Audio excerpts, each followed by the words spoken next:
তিব্বত সীমান্তে বাঁধে ভাঙন, নতুন করে বন্যার শঙ্কায় নেপালে সতর্কতা জারি। 489 জনের মরদেহ উদ্ধার। সাময়িক বন্ধের পর ফের উদ্ধার অভিযানে চীন।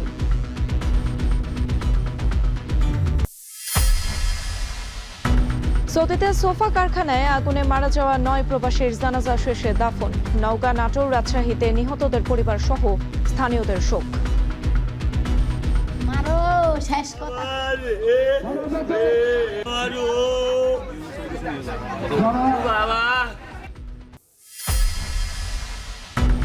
কক্সবাজারের ঝাউতলায় কথা কাটাকাটির জেরে ছুরিকাঘাত ও গণপিটুনিতে 2 জন নিহত। খুনের ঘটনায় কার্যকর তদন্তে ঘাটতি, অহরহ মিলছে জামিন। বিচারহীনতার সংস্কৃতি বদলের তাগিদ। সরবরাহ বাড়ায় স্বস্তি ফিরেছে রাজধানীর সবজির বাজারে। দাম বেশি আলু পেঁয়াজের। এই সপ্তাহেও চড়া মাছের বাজার, নাগালে আসেনি ইলিশ। 15-20 দিন ধরে দামটা আগের চেয়ে বেশি। মাছ আছে কিন্তু কোয়ালিটির মাছ পাওয়া যাচ্ছে না। বয়স এগুলোও পরিকল্পনায় পিছিয়ে ঢাকা, ব্যবস্থাপনায় গাফিলতি দেখছেন নগরবিদরা। পূর্বাচল সহ নতুন ঢাকা নিয়ে হতাশা।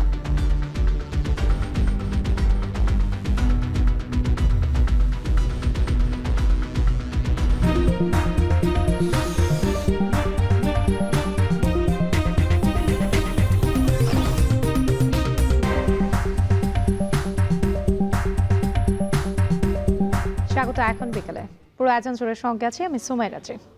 স্মরণকালের ভয়াবহ দুর্যোগে নেপালে ক্রমেই লম্বা হচ্ছে মৃত্যুর মিছিল। শেষ খবর পাওয়া পর্যন্ত নজিরবিহীন পাহাড়ি ঢল, আকস্মিক বন্যায় প্রাণহানির সংখ্যা বেড়ে দাঁড়িয়েছে 489 জনে। এখনও নিখোঁজ হাজারেরও বেশি বাসিন্দা। এ পর্যন্ত উদ্ধার করা হয়েছে অন্তত 900 জনকে। অন্যদিকে তিব্বত অংশে নিখোঁজ 5.5 শতাধিক। এর আগে তিব্বত সীমান্তে একটি বাঁধ ভেঙে যাওয়ায় নেপাল অংশে সতর্কতা জারি করে কর্তৃপক্ষ। বাকিটা জানাচ্ছেন পেনুকা সুলতানা। দেখে বোঝার উপায় নেই, দুদিন আগেও এখানে ছিল মানুষের বসবাস। আকস্মিক পাহাড়ি ঢলে এক প্রকার ভেসে গেছে তিব্বত সীমান্তবর্তী নেপালের ত্রিশুলি গ্রাম। কোনো কোনো ভবনের 3 তলা পর্যন্ত ঢাকা পড়েছে কাদামাটিতে। স্মরণকালের সবচেয়ে বড় এই দুর্যোগে 2 দিন পেরিয়ে গেলেও এখনও কাদামাটিতে ডুবে আছে তিব্বত সীমান্তবর্তী নেপালের গ্রামের পর গ্রাম। বাড়ছে হতাহতের সংখ্যা। এখনও নিখোঁজ স্থানীয় বাসিন্দা সহ বিভিন্ন দেশের 9 শতাধিক নাগরিক। একই পরিস্থিতি তিব্বত অংশেও। সেখানে এরই মধ্যে বেশ কয়েকজনের মৃত্যুর খবর নিশ্চিত করেছে গণমাধ্যম। নিখোঁজ 5.5 শতাধিক। উদ্ভূত পরিস্থিতিতে সাহায্যের হাত বাড়িয়েছে ভারত, চীন, দক্ষিণ কোরিয়া সহ আন্তর্জাতিক মহল। ইউনিসেফ বলছে নেপালের বিধ্বস্ত এলাকায় কমপক্ষে 17,000 শিশুর মানবিক সহায়তা প্রয়োজন। সাহায্যের ঘোষণাও দিয়েছে যুক্তরাষ্ট্র। এমন ঘটনা কেউ কখনো পূর্বে দেখেনি বলে মন্তব্য করেছেন মার্কিন president. We've offered any help that they need. You know, we have a very good relationship with Nepal, and that was that was mud and water as a mixture. Nobody's ever seen anything quite like that. We're very powerful, strong, well-built buildings were wiped out like they were toothpicks. That's a terrible thing. এরই মধ্যে বন্যা কবলিত এলাকার ভোটেকশি নদীতে আবর্জনা জমে সৃষ্ট হ্রদের পানি ক্রমেই বাড়ছে। এতে ফের পাহাড়ি ঢলের আশঙ্কা করছে নেপালের দুর্যোগ ব্যবস্থাপনা কর্তৃপক্ষ। উদ্ভূত পরিস্থিতিতে সময়ের সঙ্গে পাল্লা দিয়ে নিখোঁজদের সন্ধানে কাজ চালিয়ে যাচ্ছেন উদ্ধারকর্মীরা। উদ্ধার কাজে নিয়োজিত রয়েছেন 30,000-এর বেশি কর্মী। आदमी लोग जो है ना सब वो जो डेड बॉडीज हो सकते हैं, जो ऊपर से फ्लडिंग में बह के जो आए वो हो सकते हैं। हम अभी बता नहीं सकते, हम अभी काम कर रहे थे। Definitely we don't know what is inside there. We need to wait for the rescue and evacuation part. এরই মধ্যে তিব্বত সীমান্তে একটি বাঁধ ভেঙে যাওয়ায় নেপাল অংশে সতর্কতা জারি করেছে সেখানকার পুলিশ। এমন পরিস্থিতিতে স্থানীয় বাসিন্দা, উদ্ধারকর্মী ও নিরাপত্তা বাহিনীকে নিরাপদে সরে যাওয়ার আহ্বান জানিয়েছেন তারা। এর আগে নেপাল তিব্বত সীমান্তে হিমবাহ ধসে লেকের পানি বেড়ে ফের বন্যার আশঙ্কায় উদ্ধার কার্যক্রম সাময়িক স্থগিত করে চীন। পেনুকা সুলতানা, এখন বিশ্ব। নেপালে ভয়াবহ দুর্যোগে নিখোঁজ ভারতীয়দের মধ্যে আছেন কলকাতার 32 সদস্যের তীর্থযাত্রী ও পর্যটক দল। গেল বুধবার থেকে যোগাযোগ বিচ্ছিন্ন হয়ে যাওয়ায় উদ্বেগ আর উৎকণ্ঠায় দিন পার করছেন নিখোঁজদের স্বজনরা। তিব্বত সীমান্তে কৈলাস পর্বত ও মানস সরোবরে বেড়াতে গিয়ে কাছের মানুষের এমন পরিণতি মেনে নিতে পারছেন না তারা। কলকাতা থেকে বাকিটা জানাচ্ছেন দীপক দেবনাথ। নেপালে ভয়াবহ পাহাড়ি ঢাল ও আকস্মিক বন্যায় নিখোঁজ ভারতীয়দের মধ্যে আছেন পশ্চিমবঙ্গ, তামিলনাড়ু ও কেরালা সহ বিভিন্ন রাজ্যের তীর্থযাত্রী ও শ্রমিকরা। এর মধ্যে বুধবারের দুর্যোগের পর আর যোগাযোগ করা যায়নি কলকাতার 32 সদস্যের তীর্থযাত্রী ও পর্যটক দলের সঙ্গে। কাছের মানুষগুলো এভাবে হারিয়ে যাওয়া কোনোভাবেই মানতে পারছে না তাদের পরিবারের সদস্যরা। একটি বেসরকারি ট্রাভেলার্স প্রতিষ্ঠানের সহায়তায় গেল 21শে আগস্ট নেপালে যান উত্তর 24 পরগনা জেলার বারাসাতের পাইওনিয়ার পার্কের বাসিন্দা সুস্মিতা ভট্টাচার্য। কাঠমান্ডু পশুপতিনাথ মন্দির হয়ে যাওয়ার কথা ছিল মানস সরোবর, কিন্তু দুর্ঘটনার দিন গেল বুধবার থেকে তার আর কোনো খোঁজ পাওয়া যাচ্ছে না। উনি যেদিনকে উনি যাবেন তার আগের দিন আমার দোকানে ঢুকেছিলেন। হ্যাঁ, তো ঢুকে উনি আমাকে বলেছিলেন যে এরকম ঘুরতে যাচ্ছে। এখন দাদাকে এইমাত্র জিজ্ঞেস করলাম, পরে সে বলল আমাকে যে এরকম আপনার বৌদি তো গেছে, তা ওইখানে তার খোঁজ পাওয়া যাচ্ছে না। দক্ষিণ কলকাতার পাটুলির বাসিন্দা অমরনাথ পাল পশ্চিমবঙ্গ রাজ্য বিদ্যুৎ পর্ষদের সাবেক এই জেনারেল ম্যানেজারও বুধবার কৈলাস মানস সরোবরে ঘুরতে গিয়েছিলেন, কিন্তু এদিন সকাল থেকে তার সাথে আর যোগাযোগ করতে পারছেন না ভাই বিক্রম। তিনি জানালেন, উদ্বেগ আর আতঙ্কে রাতে ঘুমোতে পারছেন না। हम लोग तो बहुत आतंक में है, जो उसका परिस्थिति देख रहा है बहुत आतंक में है। वो सेफली घर आ जाए, यही हमारा कामना है। গত 21শে আগস্ট হাওড়া থেকে নেপালের উদ্দেশ্যে রওনা দেন পশ্চিমবঙ্গের সাবেক তৃণমূল কংগ্রেস বিধায়ক শুভ্রাংশু রায়ের স্ত্রী শর্মিষ্ঠা ভৌমিক রায়। মঙ্গলবার এক দফা মোবাইলে কথা হওয়ার পর থেকে তাকে আর পাওয়া যাচ্ছে না। আদৌ তিনি জীবিত আছেন কিনা এমন দুর্ভাবনায় নাজেহাল শর্মিষ্ঠার পরিবারের সদস্যরা। হাওড়া জেলার হাতগাছি এলাকার বাসিন্দা অনিতা দাস 68 বছর বয়সী এই নারীর সাথেও কোনোভাবে যোগাযোগ করতে পারছে না তার পরিবার। দফায় দফায় চেষ্টা করেও বারবার ব্যর্থ হচ্ছেন তারা। বৃহস্পতিবার দুপুরে নবান্ন থেকে আনুষ্ঠানিকভাবে জানানো হয়েছে নিখোঁজ ওই 32 জনের সঙ্গে কোনোভাবেই যোগাযোগ স্থাপন করা সম্ভব হয়নি, তবে তাদের তালিকা প্রকাশ করা হয়েছে। পাশাপাশি পশ্চিমবঙ্গের রাজ্য সরকার আশ্বাস দিয়েছে এই নিখোঁজদের উদ্ধার করে দেশে ফিরিয়ে আনতে সব ধরনের প্রচেষ্টা অব্যাহত রাখা হচ্ছে। দীপক দেবনাথ, এখন কলকাতা। সৌদি আরবের রিয়াদে অগ্নিকাণ্ডে নিহত 9 প্রবাসীর দাফন সম্পন্ন হয়েছে। শুক্রবার সকালে তাদের মরদেহ নিজ নিজ গ্রামের বাড়িতে পৌঁছালে শোকবহ হয়ে ওঠে পরিবেশ। জানাজায় অংশ নিয়ে স্বজনরা জানান, ধার দেনায় জর্জরিত পরিবারকে সরকারি সহযোগিতার কথা। আর বাকি প্রবাসীদের মরদেহ দ্রুতই দেশে আনার পাশাপাশি আর্থিক সহায়তার আশ্বাস দিয়েছে স্থানীয় জনপ্রতিনিধি ও উপজেলা প্রশাসন। বিস্তারিত প্রতিবেদনে। পরিবারের সচ্ছলতা ফেরাতে ধার দেনা করে নওগাঁর আত্রাই গ্রামের মোহন আলী ও সুমন আলী গত 7 বছর আগে পাড়ি জমিয়েছিলেন সৌদিতে, কিন্তু পরিবারের সচ্ছলতা ফেরাতে গিয়ে ফিরলেন নিথর দেহে। শুক্রবার সকালে মোহন ও সুমনের পাশাপাশি আরও 5 জনের মরদেহ নওগাঁর আত্রাই গ্রামে পৌঁছালে কান্নায় ভেঙে পড়েন স্বজনরা। শোকে ভারী হয়ে ওঠে পরিবেশ। সকাল 10:30টার দিকে আত্রাই মোল্লা আজাদ মেমোরিয়াল কলেজ মাঠে একসাথে 7 প্রবাসীর জানাজা হয়। পরে তাদের দাফন হয় পারিবারিক কবরস্থানে। এদিকে আগুনের ঘটনার সুষ্ঠু তদন্ত ও নিহতের পরিবারকে আর্থিক সহযোগিতার দাবি জানান নিহতের স্বজনরা। সরকার এবং দেশবাসীর কাছে আশা রাখবো এই 7টি পরিবারের যেন খোঁজখবর রাখা হয়। 2টা মাও আছে, একটা বউ আছে, 2টা বাচ্চা আছে ছোট ছোট। এই বাচ্চাগুলো আর এদেরকে খাওয়ানোর মতন আর কেউ নেই। এদিকে নিহতের প্রত্যেক পরিবারকে সরকারিভাবে আর্থিক সহযোগিতার আশ্বাস দেন স্থানীয় সংসদ সদস্য। এছাড়া বাকিদের মরদেহ দেশে নিয়ে আসার চেষ্টা অব্যাহত আছে বলেও জানান তিনি।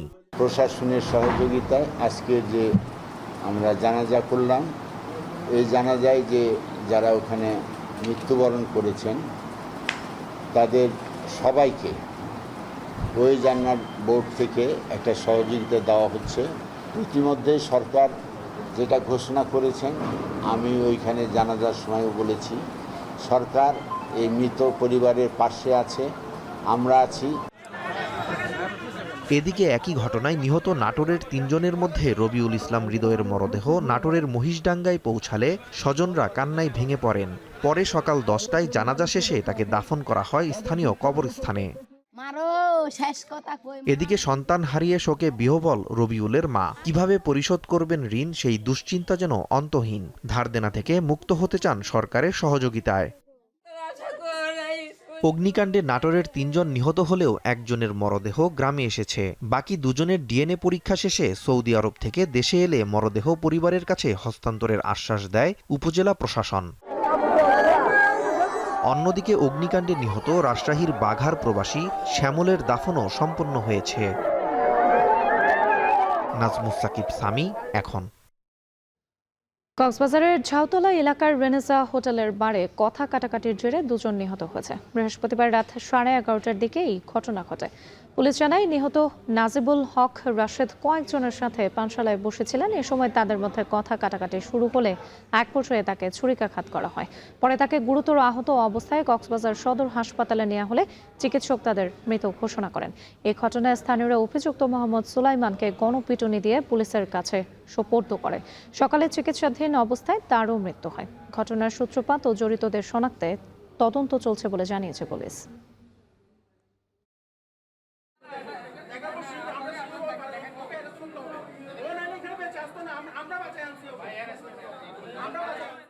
ওদের ভিতরে নিজস্ব কিছু এই অবস্থায় পূর্বে দ্বন্দ্ব বা যে কোনো দ্বন্দ্ব নিয়ে কথা কাটাই হচ্ছিল। এর ভিতরে একজন ভাইরে ফোন করছে, ফোন করাতে আরো 2 জন আসছে বাইরে থেকে এসে এখানে এই যে এটার ভিতরে বাড়ির মধ্যেই এখানে স্টেপ করে চুরি মারামারি হয়েছে। সরকারের প্রথম 7 মাসে পুলিশের দেয়া হিসাব বলছে প্রতিদিন গড়ে 10টি খুনের ঘটনা ঘটেছে। শুধু জুলাই মাসে হত্যার শিকার হয়েছেন 298 জন। অপরাধ বিশ্লেষকরা বলছেন অপরাধের ঘটনায় কার্যকর তদন্তে ঘাটতি রয়েছে।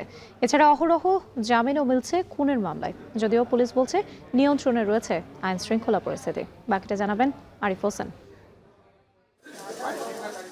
জীবনের শেষ বয়সে গগনপতি চেয়েছিলেন শান্তির নীড়।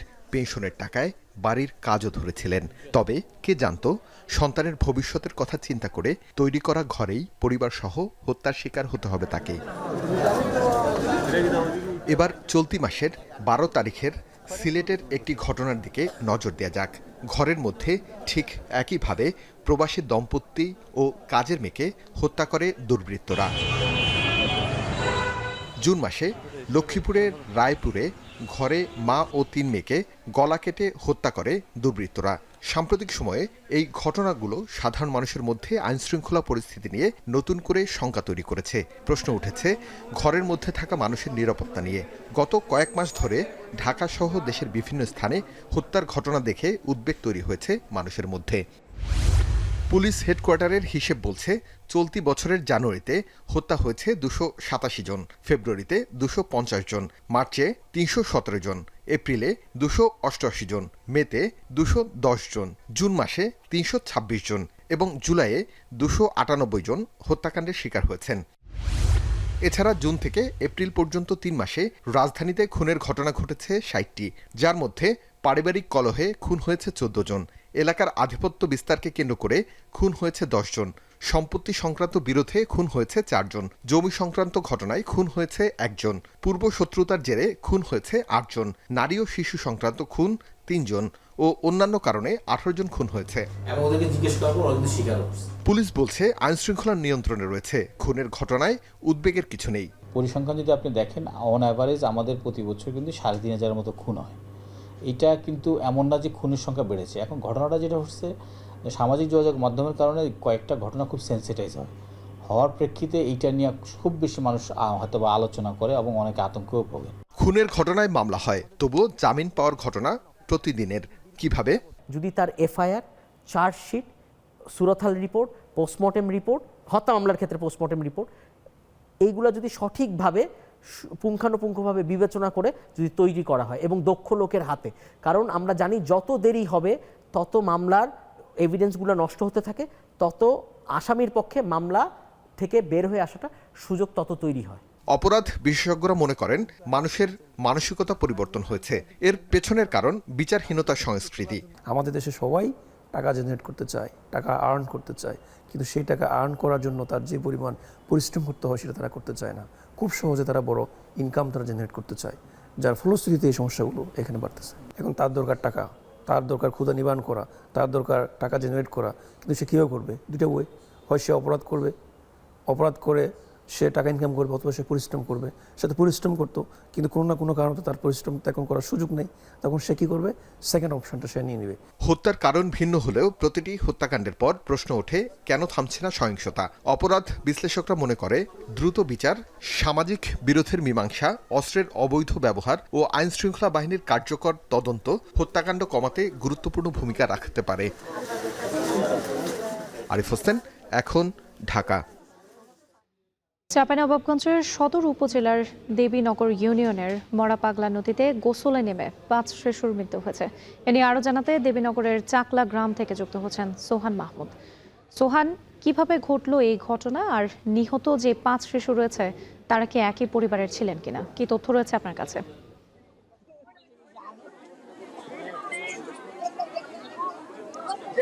রাত্রি চাঁপাইনবাবগঞ্জের সদর উপজেলার দেবীনগর ইউনিয়নের এটি চরচাকলা গ্রাম। এই গ্রামের একটি পদ্মা শাখা নদী আছে যেটিকে মরাপাগলা নামে ডাকছেন এখানকার স্থানীয় বাসিন্দারা। এখানে ঠিক জুমার নামাজের সময় 5 জন শিশু গোসলে নেমেছিলেন। গোসলে নামার এক পর্যায়ে সুমাইয়া নামে এক শিশু, সে আসলে তলিয়ে যায় পানিতে। তারপরে তার ছোট বোন 8 বছর বয়সী, সে তাকে হাত ধরে টেনে তুলতে গিয়েছিলেন। এরপরই আসলে একে একে 5 জনকে ধরে তুলতে গিয়ে আসলে এই দুর্ঘটনা ঘটেছে। সঙ্গে সঙ্গেই 5 জনই তলিয়ে গেছেন। তারপরে আসলে পাশের এক বাসিন্দা, তিনিও নারী, তিনি এই ঘটনাটি দেখে স্থানীয়দের ডেকে তাদের উদ্ধারের চেষ্টা করেন। পরে প্রায় 2 ঘন্টা উদ্ধার অভিযান চালানোর পরে তাদেরকে উদ্ধার করা হয়। সবচেয়ে বড় বিষয় হচ্ছে যে 5টি শিশু একে একে ডুবে গিয়েছিল, তারা উঠানোর সময়তেও তাদেরকে ওই হাত, একে অপরের হাত ছাড়তে দেখা যায়নি। একজন আরেকজনকে ধরেছিলেন। এভাবেই 5 জনকে উঠিয়ে আনা হয়েছে। এখন আমরা যে জায়গাটিতে রয়েছি এটি তাদের একদম বাড়ি। এই বাড়িতে এসে আমরা জানতে পারলাম তারা কেউ মামাতো ফুফাতো বোন, আর 2 জন রয়েছেন সুমাইয়া, আর যে বাঁচাতে গিয়েছিলেন তারা মূলত 2 বোন। আমরা একদমই দেখতে পাচ্ছি এখানে শোকের মাতম চলছে। একটি বাড়িতেই 5 জন শিশু এখানে নদীতে ডুবে মারা গেছে। এতে পুরো এলাকাবাসী একদম শোকে কাতর হয়ে গিয়েছেন। আমরা কথা বলেছি চাঁপাইনবাবগঞ্জ সদর থানার ওসির সঙ্গে, তিনি বলছেন আইনি প্রক্রিয়া শেষে স্বজনদের দাফনের অনুমতি দেওয়া হবে। তো রাত্রি এই ছিল আমার কাছে চাঁপাইনবাবগঞ্জের দেবীনগর থেকে সবশেষ। চাঁপাইনবাবগঞ্জে নদীতে গোসল করতে নেমে 5 শিশুর মৃত্যু হয়েছে। এ নিয়ে বিস্তারিত জানাচ্ছিলেন সোহান মাহমুদ। দর্শক, এবারে জানাবো বাজার পরিস্থিতির খবর। সরবরাহ বাড়ায় স্বস্তি ফিরেছে রাজধানীর সবজি বাজারে, তবে বেড়েছে আলু পেঁয়াজের দর, আর এখনও নাগালে আসেনি ইলিশের দর, চড়া অন্যান্য মাছের দরও। এজন্য সরবরাহ কমার অজুহাত বিক্রেতাদের। তবে কিছুটা স্বস্তি আছে মুরগির বাজারে, যদিও বেড়েছে চিনি, আটা, ময়দার মতো প্রয়োজনীয় পণ্যের দাম। বাকিটা জানাচ্ছেন তৌহিদুল তারেক। সাপ্তাহিক ছুটির দিন, সঙ্গে সকাল থেকেই ঝিরিঝিরি বৃষ্টিতে ব্যস্ত সময় পার করছেন কারওয়ান বাজারের দোকানি ও সবজি ব্যবসায়ীরা। সপ্তাহ ঘুরে রাজধানীর এই বাজারে মাছের দাম বেশ চড়া। তেলাপিয়া, কই, পাঙ্গাসের মতো বহুল বিক্রিত মাছগুলোর দাম কেজিতে 10 থেকে 20 টাকা বেড়ে বিক্রি হচ্ছে 200 থেকে 240 টাকায়। অন্যদিকে ইলিশের দাম কেজিতে 100 থেকে 200 টাকা কমলেও তা এখনও সাধারণ মানুষের নাগালের বাইরে। 900 গ্রাম ইলিশের দাম হাঁকাচ্ছেন 2400 থেকে 2500 টাকায়। কাতল মাছ হলো 2 কেজি, 2.5 কেজি মাছ, এটা হলো আপনার 270 থেকে 80 টাকা কেজি, আর তেলাপিয়া আমরা 200 টাকা কেজি। কারণ এটা মাছের সাইজের উপরে দাম একটু বড় ছোট হয়, এই জন্য আর কি 10-20 টাকা এদিক সেদিক হয়। জেলার চাঁদপুর বা মাছ এটি আপনার এই 800-900 গ্রাম মাছ 2400 টাকা কেজি বেচতেছি। দাম বৃদ্ধিতে বিপাকে সাধারণ ক্রেতারা। ভরা মৌসুমেও দাম বাড়ায় ক্ষোভ প্রকাশ করেন তারা। ইলিশের বাজারে আগুন লেগে গেছে। আসলে ইলিশের যে পরিমাণ দাম, এই একটা বড় ইলিশ কিনতে গেলে 2500-3000 টাকা কেজি। ইলিশ সাধারণ মানুষের খাওয়া সম্ভব না।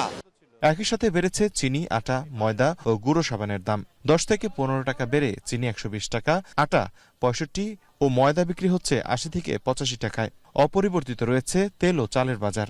15 দিন থেকে এক সপ্তাহের ভিতরে 15 দিনের ভিতরে দাম বেশি চিনি, আটা, ময়দা দাম বেশি, পোলাও চাল দাম বেশি, ডিটারজেন্ট পাউডার যে চিনি ছিল 105, 10 এবং 120 টাকা। তবে কিছুটা স্বস্তি ফিরেছে সবজি ও মুরগির দামে। সরবরাহ বেশি থাকায় গত সপ্তাহের তুলনায় পেঁপে, করলা, বেগুন, বরবটি, লাউ সহ বিভিন্ন সবজির দাম কেজিতে 10 থেকে 15 টাকা কমেছে বলে জানান বিক্রেতারা। কমেছে আদা ও রসুনের দামও, তবে 5 থেকে 10 টাকা বেড়েছে আলু ও পেঁয়াজের দর। গত সপ্তাহের তুলনায় এই সপ্তাহে সবজির দাম একটু কম, প্রত্যেক সবজি কেজিতে 10 টাকা 15 টাকা কম। আদা রসুন বর্তমান দাম কমে আছে, ইয়াতে চলতেছে 110 টাকা 5 টাকা পাইকারি চলতেছে। সবজির বাজার স্থিতিল আছে, গত সপ্তাহে যা ছিল এই সপ্তাহে তাই আছে। দাম এখন সবজির বাজার প্রায় সবগুলো 100-র কাছাকাছি, কোনোটা হয়তো 80-90, বেশিরভাগই 100 বা তার উপরে। গত সপ্তাহের তুলনায় মনে হচ্ছে 5-10 টাকা সবকিছু প্রাইসটা একটু কম মনে হচ্ছে আমার কাছে। বাজার ভেদে দামের কিছুটা তারতম্য থাকলেও অপরিবর্তিত রয়েছে গরু ও খাসির মাংসের দাম। তৌহিদুল তারেক, এখন ঢাকা। এদিকে রাজধানীর বাইরে সরবরাহ কিছুটা বাড়লেও নাগালের বাইরে রয়েছে ইলিশ। চাঁদপুরের বড় স্টেশন মাছঘাটে 1 কেজি ইলিশ বিক্রি হচ্ছে 2.5 থেকে 3,000 টাকার মধ্যে। একই চিত্র চট্টগ্রামেও। এদিকে ময়মনসিংহে মাছের পাশাপাশি বেড়েছে গরুর মাংসের দাম, তবে চাঁপাইনবাবগঞ্জে কমেছে সবজির দাম। বিস্তারিত থাকছে প্রতিবেদনে। চাঁদপুরের বড় স্টেশন মাছঘাটে ইলিশের সরবরাহ কিছুটা বেড়েছে, তবে কয়েক বছর আগেও একই সময়ে যেখানে 3 থেকে 4,000 মণ ইলিশের সরবরাহ থাকত, এবার তা অনেক কম। ইলিশের দাম ক্রেতার নাগালের বাইরে। 1 কেজি ওজনের ইলিশ বিক্রি হচ্ছে 2600 থেকে 2700 টাকায়। ব্যবসায়ীদের দাবি, চাহিদার তুলনায় সরবরাহ কম থাকায় এখনো নিয়ন্ত্রণে আসেনি দাম। সাধ্যের মধ্যে সামর্থ্য অনুযায়ী কঠিন হয়ে যায় কেনাটা। এটা গতবার ছিল 700-800, ওইটা এখন 1200 টাকা। পদ্মার ইলিশ খাওয়ার জন্য আসলে মানুষ তো অনেক আগ্রহ নিয়ে বসে আছে, শেষ পর্যায়ে এসেও মাছ পাইতেছে না, তখন একটু বেশি দামে কিনতেছে। চট্টগ্রামের সরবরাহ বাড়লেও দাম চড়া। 500 থেকে 700 গ্রাম ওজনের ইলিশ বিক্রি হচ্ছে 1700 টাকায়, আর 1 কেজি ওজনের বিক্রি হচ্ছে 2500 টাকায়। বিক্রেতারা বলছেন, আহরণ থেকে বিপণন সব পর্যায়ে খরচ বেড়েছে। পাশাপাশি জেলেদের জন্য দাদন ব্যবসায়ীদের বিনিয়োগ ও নির্ধারিত দামের প্রভাবও পড়ছে বাজারে। এখানে ভালো মাছ কিনতে হলে দামটা নিতে হবে, আর যেগুলি আসতেছে এগুলি আমাদের বাজারে খাবে না। মনে করেন 3টা 4টা 5টা 1 কেজি, এগুলি সস্তা, এগুলি তো আমাদের এই বাজারে খাবে না। জাইলার যদি সাগরে যা 1 সপ্তাহের জন্য গেলে 2 লাখ টাকা বাজার লাগে, এদের বেতন আছে, তেল আছে, দেখা যাচ্ছে কি খেলে ওইটার হারা পয়সা পড়ছে, পুরা অর্চল আছে। ময়মনসিংহে আকার ও প্রকার ভেদে কেজিতে 20 থেকে 30 টাকা পর্যন্ত বেড়েছে মাছের দাম, তবে বিক্রেতারা তা মানতে নারাজ। ব্রয়লার ও সোনালী মুরগির দাম কেজিতে বেড়েছে 20 থেকে 30 টাকা। গরুর মাংস 750 থেকে 800 টাকা, খাসির মাংস বিক্রি হচ্ছে 1100 টাকায়। ব্রয়লার ছিল 190, আজকে বিক্রি করতেছে আমরা 180, পাইকারি 175। কক আসছিল 350, কক 320। বাজার খারাপ, আমরা যারা বিক্রি করি ব্যাপারী, আমরা আজকে 8-10 দিন যাবত কোনো ইনকাম করতে পারছি না। 750, 780, 800 এরকম জাগাত গরু পাওয়া যেতেছে না, গরুর দাম একটু বাড়তি। অন্যদিকে গত 1 সপ্তাহে চাঁপাইনবাবগঞ্জের বাজারে কমেছে সবজির দাম। টমেটোর দাম কেজিতে কমেছে 20 টাকা, বেগুন 10 টাকা কমে বিক্রি হচ্ছে 40 টাকায়, তবে বেড়েছে করলার দাম। অপরিবর্তিত রয়েছে কাঁচামরিচের দাম। শাহানা জাহান, এখন ঢাকা বারবার বদলেছে তার ঠিকানা। বুড়িগঙ্গার তীরে গড়ে ওঠা পুরান ঢাকা থেকে পরিকল্পিত নতুন ঢাকা, আর এখন আগামীর স্বপ্ন নিয়ে পূর্বাচল। প্রতিবারের প্রতিজ্ঞা সুন্দর, নিরাপদ আর বাসযোগ্য একটি শহর। তবে আদৌ কি আধুনিক নগর গড়ে উঠেছে, নাকি শুধুই ঠিকানা বদলাচ্ছে এই শহর?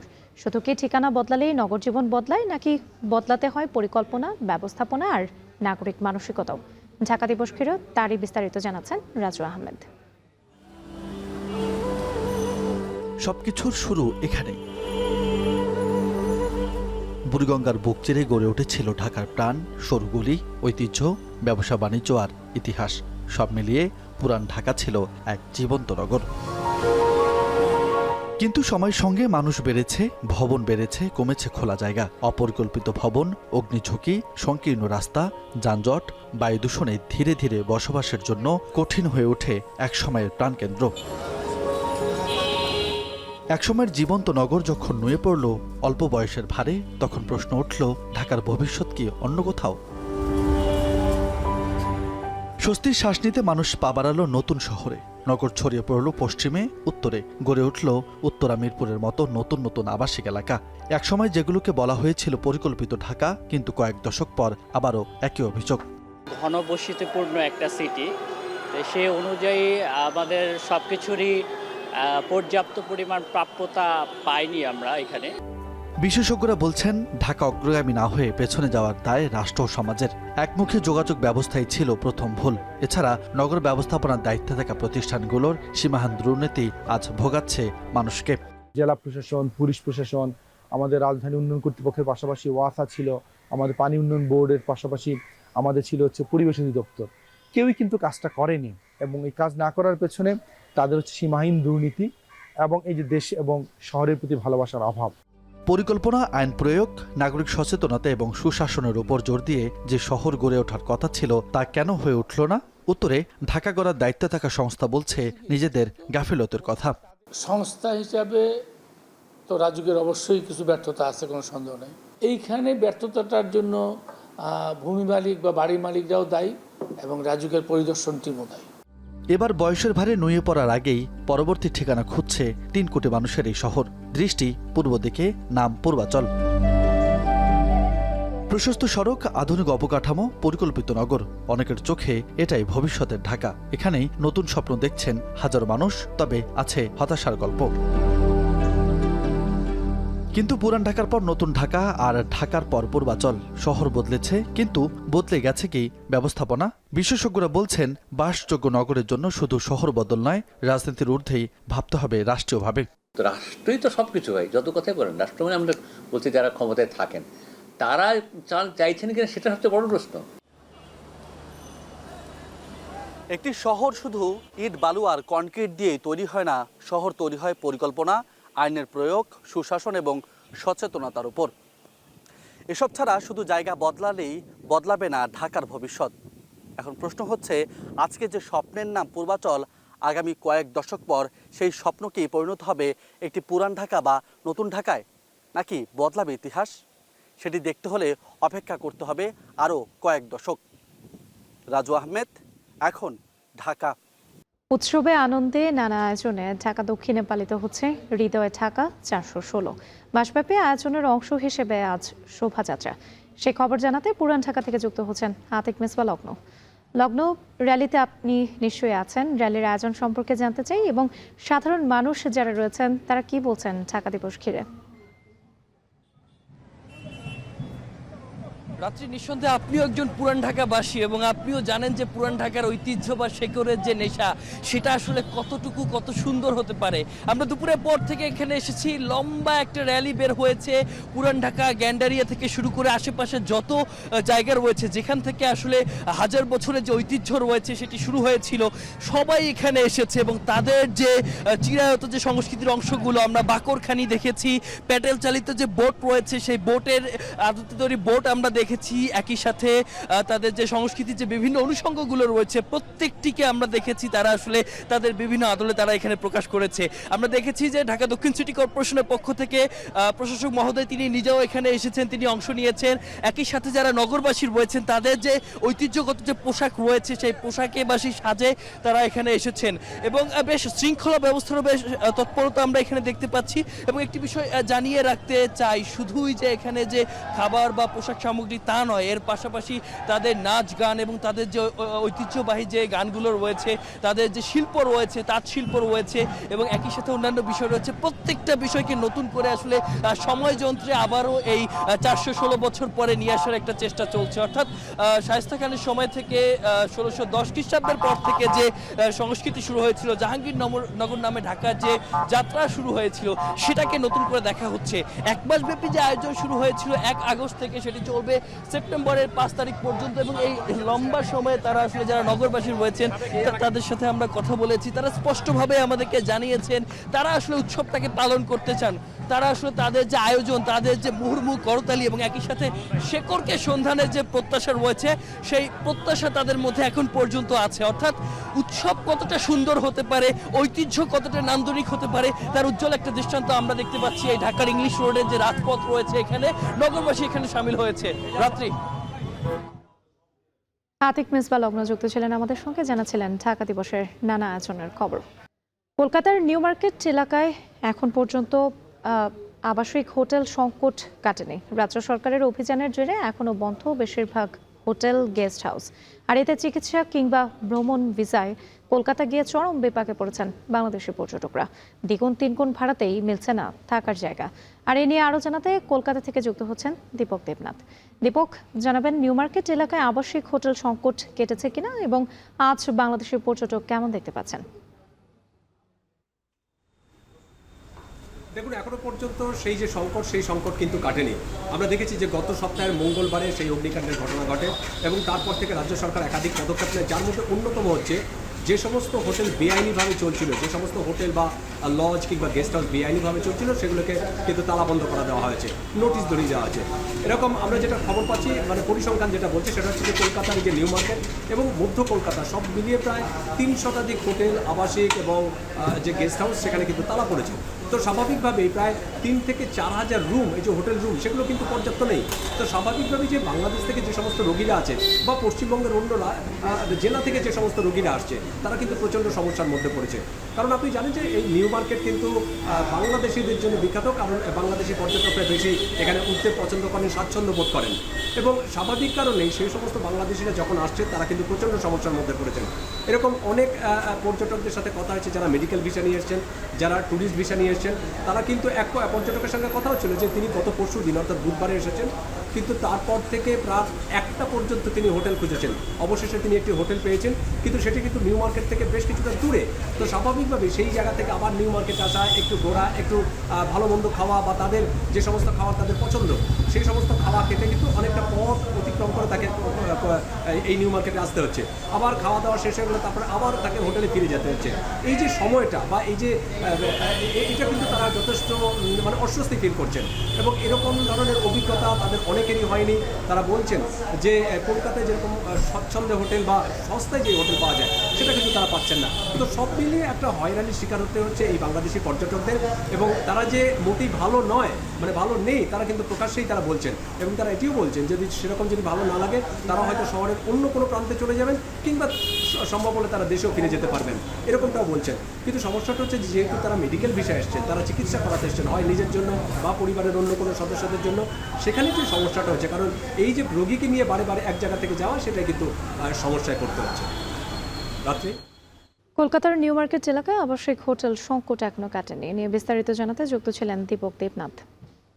মধ্যস্বত্বকারীদের অনুরোধে হরমুজ প্রণালী খোলার জন্য শর্তাবলীর একটি খসড়া তালিকা তৈরি করেছে ইরান, এমনটাই জানালেন দেশটির নিরাপত্তা প্রধান মোহসেন রেজাই। তবে জলপথটি পুনরায় খোলার আগে যুক্তরাষ্ট্রকে অবশ্যই এই দাবিগুলো পূরণের জন্য প্রথমে পদক্ষেপ নিতে হবে উল্লেখ করেন তিনি। এর মধ্যে ইরান ইন্টারন্যাশনাল জানিয়েছে হরমুজ প্রণালীর মধ্য দিয়ে অস্থায়ী নৌ চলাচল করিডরের জন্য প্রস্তাবিত অন্তর্বর্তীকালীন কাঠামো এবং জলপথটি থেকে মাইন অপারেশনের যৌথ প্রকল্প নিয়ে আলোচনা করেছে কাতার ও ইরান। অন্যদিকে যুক্তরাষ্ট্র বর্তমানে ইরানের সঙ্গে কোনো আলোচনা করছে না বলে সাফ জানিয়েছেন হোয়াইট হাউস। এদিকে অবরোধ পুনরায় আরোপের পর থেকে যুক্তরাষ্ট্রের অনুমোদন ছাড়া ইরানের কোনো বন্দর কার্যক্রম চলছে না বলে জানিয়েছে সেন্টকম।